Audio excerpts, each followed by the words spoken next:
Welcome to today's reading.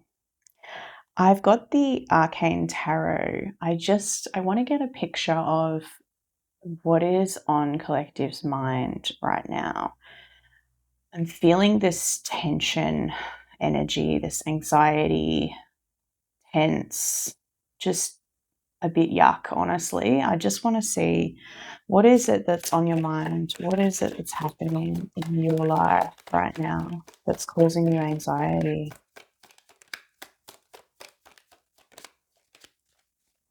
I don't know if it's a person or a situation or something. Eight of Wands in reverse. So something's not moving as quickly as you would have liked. Maybe there's been some delays. The tower just flipped here. I'm not going to pull it out, but the tower in reverse, it feels like maybe there's an ending. You've been struggling to let go of something, or something that should have broken down, or maybe has broken down in the past. Get a little bit more. The Magician in reverse, Nine of Pentacles in reverse. Okay. So something you're trying to, or you were trying to, I guess, manifest, create. I mean, it's a bit of a lack of willpower, hesitation. And with the Nine of Pentacles in reverse, I'm seeing very much of, a dependence on this, or a failure. You feel like it's a failure because it's not moving as quickly as you'd like to. It's not on your timeline.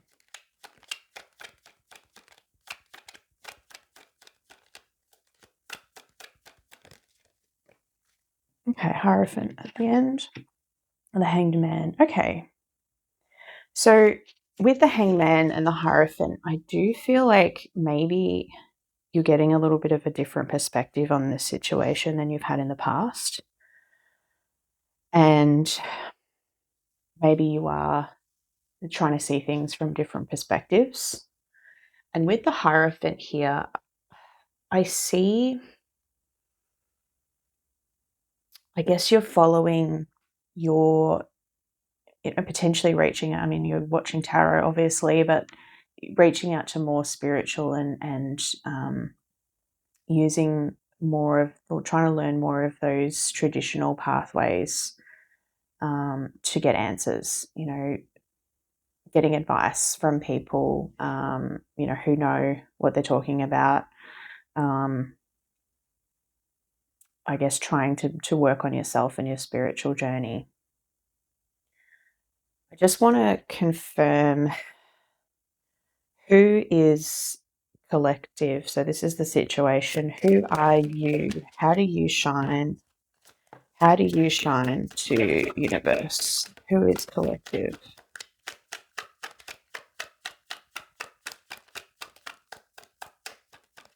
Who is Collective?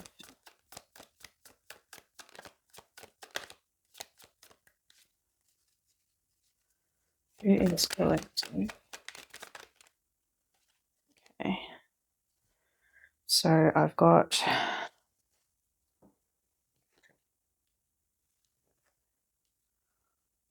Knight of Wands in reverse and Nine of Pentacles in reverse, with the Seven of Swords in reverse and Strength.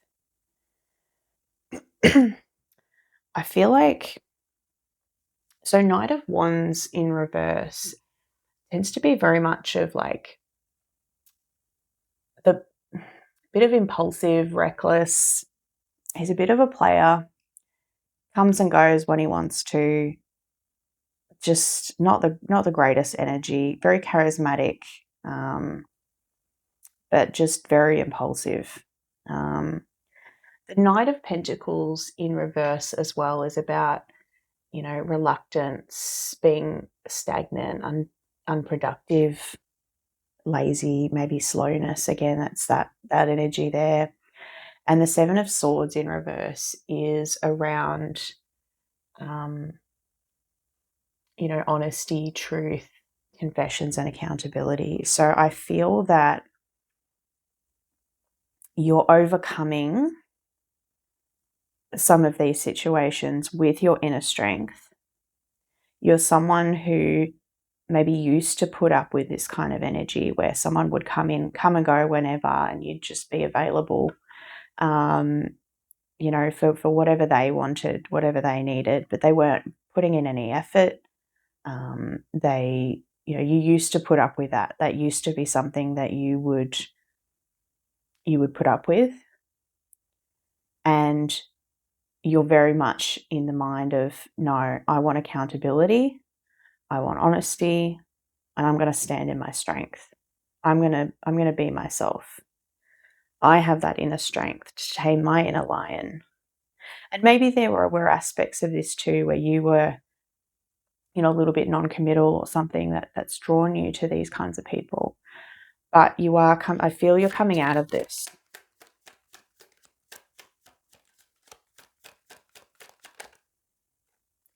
Oh, Queen of Swords, yeah. So again, that honesty. Queen of Swords, she's like judge energy. Like, she will take the truth, the whole truth, and nothing but the truth. you know, like, again, this is like, well, why would you ever accept someone who does not give you that? I don't know why I'm thinking of this as like another person or a situation. Maybe that is what the situation is that you were dealing with someone like this and then it wasn't moving forward. Maybe a situationship or something where you thought, you know what, I really like this person. Why is it not happening? Why is it not coming forward? Why is this the delays? Why is it just come and go? Why is it non-committal? Why is there not honesty and integrity here? Because this is who I am. And I think you're starting to wake up and see that really how it is at the moment. I feel that you're starting to see, you know what, this is not aligned to me. And maybe that's what this reading's just really here to solidify within yourself. Like, you are seeing it right. You're seeing it correctly, that, you don't have to put up with behavior that doesn't align to you. I want to get my messy truth just to see what sort of energy is coming out with how this relationship or situationship, whatever it is, how has it been playing out? Just to tie you to this. How has the situationship been playing out?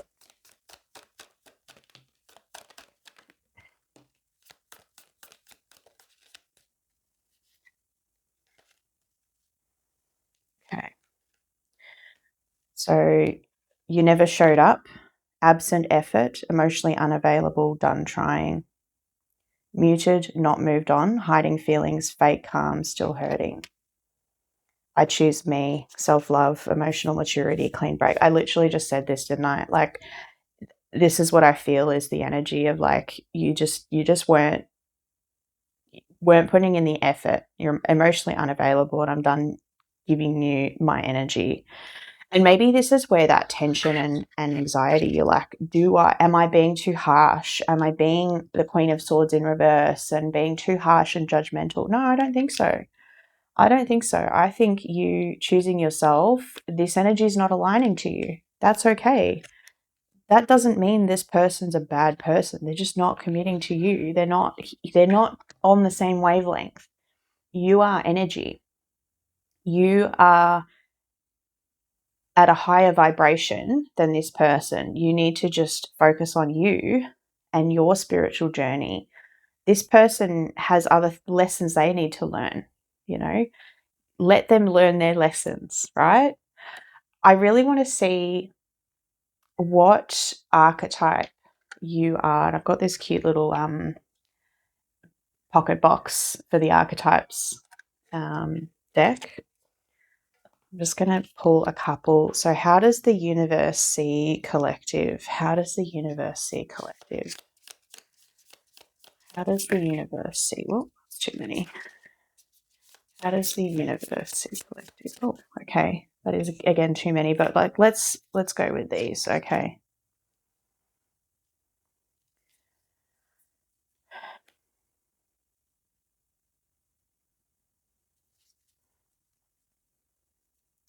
So we have got Aletheia, Gnosis, and the Mirror.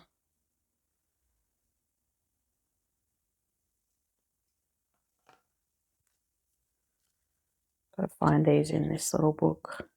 1 second, I'll read these to you.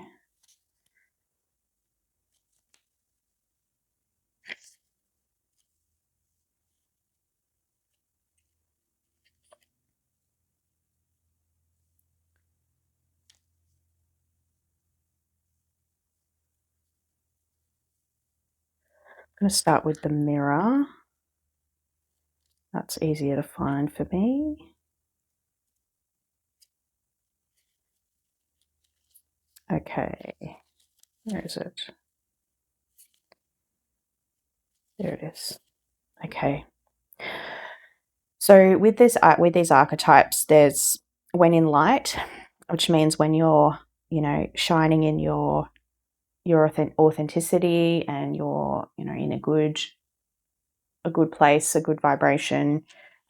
This is your energy, and when you're in that lower vibration, negative energy, this is how you can present.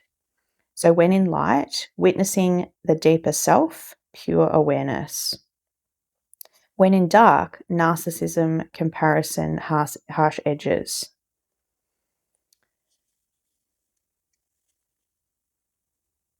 So it says here, speak to yourself gently and kindly in the mirror. It will feel awkward at first, but it is a sure way to become friends with yourself. And this is also partly like, if you don't see yourself, right, you don't speak to yourself, your inner voice, that voice in your head that tells you you're not good enough or whatever it is, you will attract people like this into your life. You need to see yourself. You are this Queen of Swords strength. You have that strength inside you. You don't need to be available to people who don't value you. You need to see that of yourself. So stop that negative self-talk. Make sure when you look in the mirror, you're seeing yourself the way you really truly are, with that light. We look into mirrors every day without recognizing them as portals into another realm. They can shatter, flatter, distort, reflect, and project an image back to us that we deem to be true. The energy of the mirror is all about self-perception. When the archetype of the mirror appears, we are in the mythic land of Narcissus, who saw himself reflected in a pool and fell in love with his own image. So compelled by his reflection, he could not turn away, a fixation that eventually led to his death. Recognize the power and the danger of the mirror. It is a construct, one that may drive a shard between you and your true self. The mirror contains trickster energy. Put the phone down, stop with the comparisons, let the mirror stand empty for a while, rest with one inside. So again, looking at yourself, how you truly are, not focusing on your outward appearance, but the inner world. Got Gnosis and Aletheia. I feel like they're Aletheia, sorry. Yeah, they're right at the end here. Okay, 260.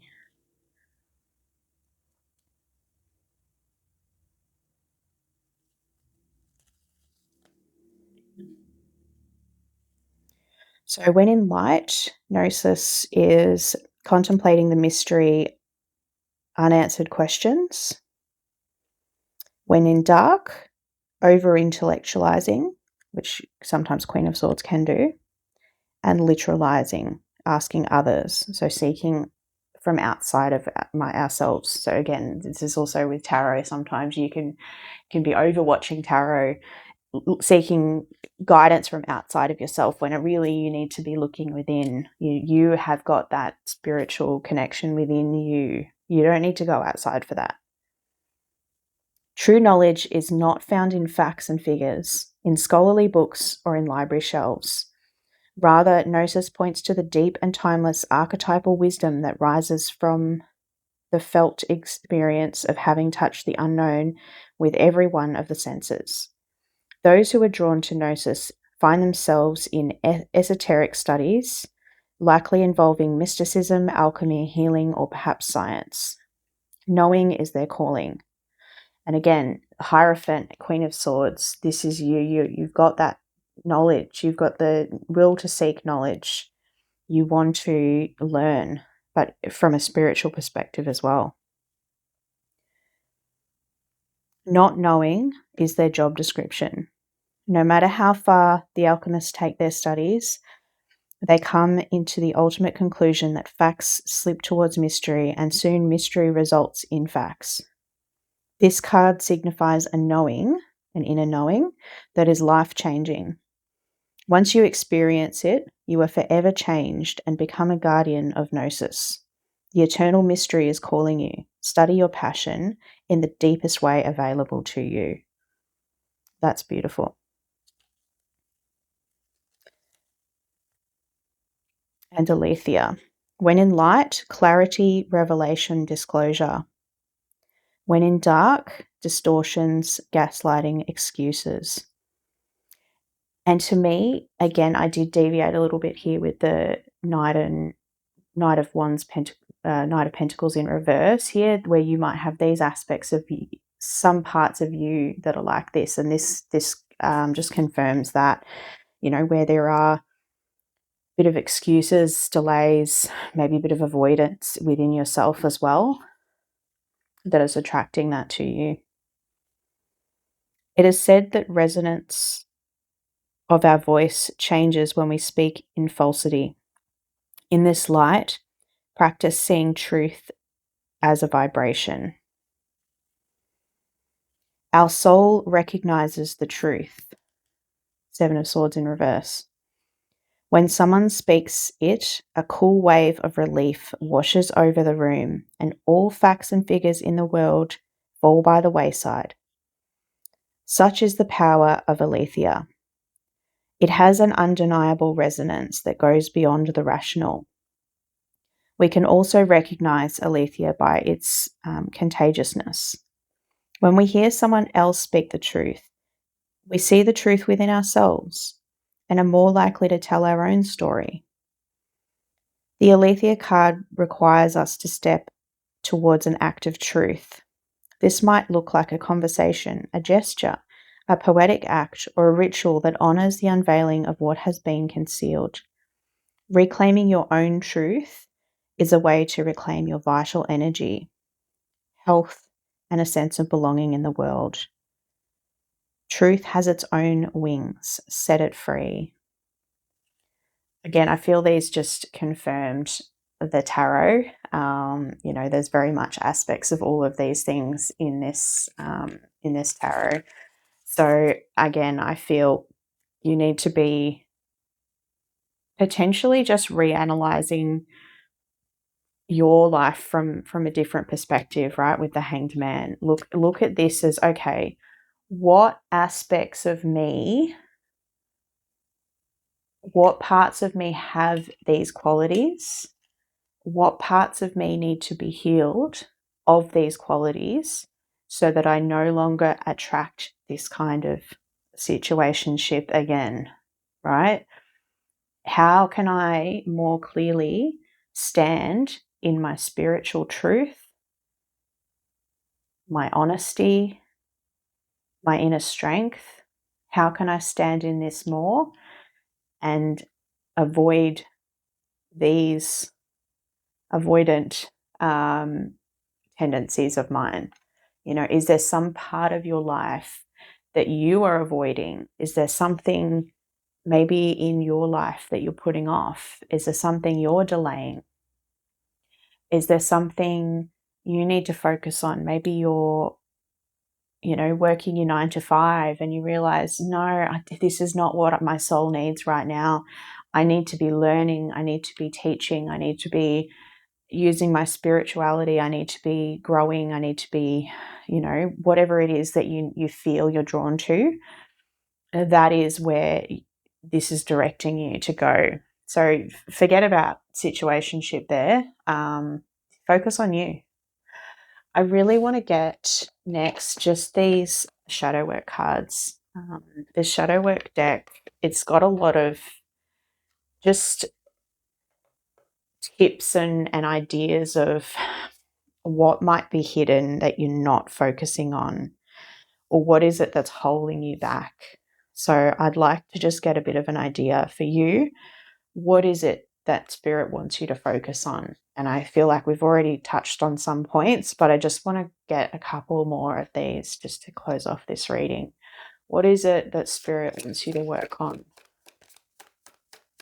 What is it that spirit wants you to work on within yourself?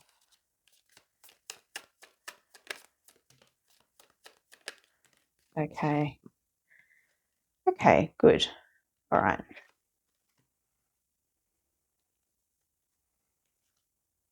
Okay. So we've got victim, helplessness, eternal blame, and learned powerlessness. Conflict freeze, shut down, guilt, fear of disapproval. And these can literally be reasons why people can be avoidant, and they avoid commitment, and they avoid intimacy, and they avoid conflict, because they fear it's a very much a fear mentality here, like, I'm a victim all the time. And you bring in when you feel this way, you feel like you're a victim, you're helpless, the world's against me, you attract, if you tell that to the universe, you say, I am a victim, I'm helpless, you will attract things into your life that confirm, oh, you're helpless, you're a victim, and you will be attracting this kind of behavior. So conflict freeze, shut down, guilt, fear of disapproval. Start speaking your truth. This is who your soul, you are at a soul level. But have you really started speaking up for yourself? Have you really started actually saying, you know what, no, I don't want a situationship. I have boundaries. I am not going to open myself up to this anymore. You need to start being what you are. You need to start acting and saying and doing what it is that your soul's telling you to do. You've got hypersensitive, so overinterpretation, wounded ego, fragile boundaries. So again, I feel this is where you're coming from, or where you are at the moment, and where Spirit's directing you is sacred boundaries, respect, energetic protecting, self-honoring.